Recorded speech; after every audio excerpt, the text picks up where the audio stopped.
But you have also done new work too, haven't you? Because your debut at the Royal Opera House was the Minotaur. It's terrifying. What was that like? That was just the most extraordinary project because, you know, it was the first time I'd worked with Papano conducting, and Sir Harrison Birtwistle was actually in most of the rehearsals. So that's a very rare situation to have the composer there. It's still changing things as he went along and seeing what worked and what didn't work, and just a true gentleman, lovely man, and very exciting to be part of a world premiere. And yeah, it was an amazing experience, but the role was insane. What was the role?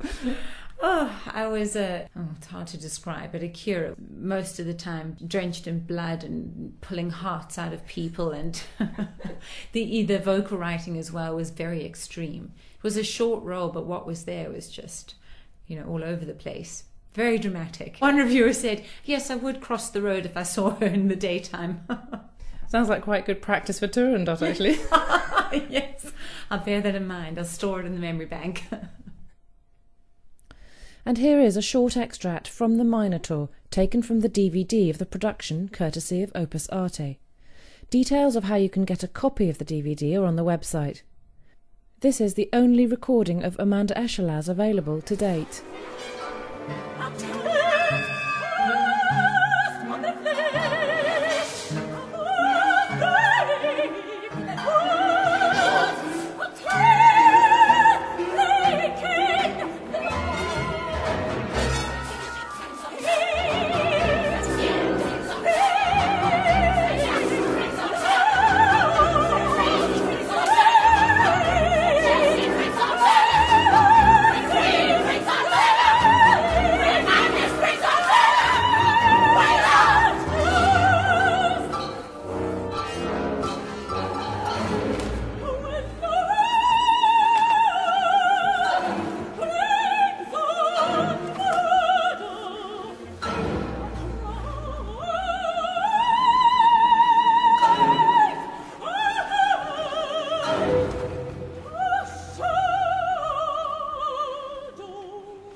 What was Papano like to work with? Amazing.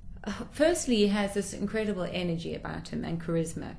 So the minute you start working with him, you want to give more, and you're just... There's something about him that really makes you want to give of your all. And his extreme musicianship, and he's good with people, so it's a good combination that he has the insight, but he also knows how to relay it to people. Now, what is it about South Africa? Because there are a lot of singers coming out of South Africa at the moment, aren't there?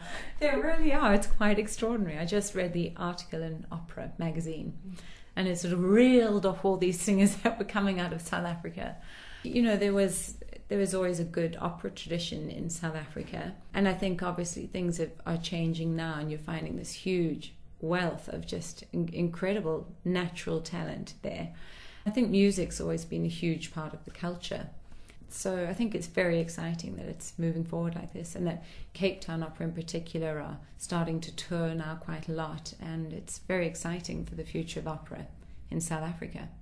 Are there a lot of black Africans coming through as well? Oh yes, and they have incredible voices, just these naturally gifted singers. When I went to do Madame Butterfly a few months ago, the chorus were just incredible, never mind the soloists, you know, and they just have such a good ear for rhythm and for blending the sound. And yeah, I think there's going to be some very exciting black voices to come out of South Africa. Yeah, I look forward to that. And what plans do you have for the future? Well, one of my dreams is slightly fulfilled, and that I'm singing Tosca in Covent Garden in 2013. So that for me is a huge stepping stone. Obviously it's one thing to go on as a cover, and that's very exciting, but to actually be put in the original cast is really thrilling. I'm working in America for my first time in a few years. Everything's in a few years. Things seem to be cast so far ahead these days. I'm going to Santa Fe, which is the sort of Glyndebourne equivalent in America.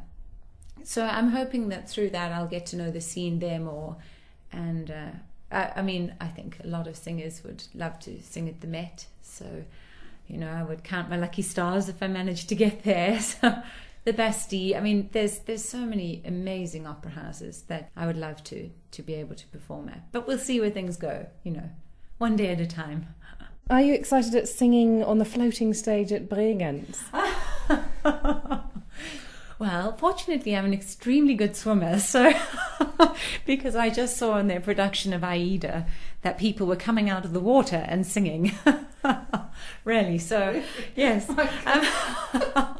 So I'm not sure what the production will have in store for me, but I am preparing myself for something that will be slightly different to the norm. And I got there the night before this audition, and there was just the most unbelievable storm. Torrential, just sheets of water everywhere. And I went to the audition the next day and I said, oh, what a shame for the performance last night of Tosca. And said, no, everyone brings umbrellas and they come prepared and the show goes on no matter what. I said, but what about the singers? You know, and because they're not covered, the singers, at all. Oh. And you just keep going. So I think it'll be very interesting and very exciting. Many thanks to Amanda Echalaz for her time. Next time I'll have an interview with Sir Richard Eyre, who I spoke to just before he left for New York to direct a new production of Carmen at the Met. Thanks for listening. Till next time on operalovers.net.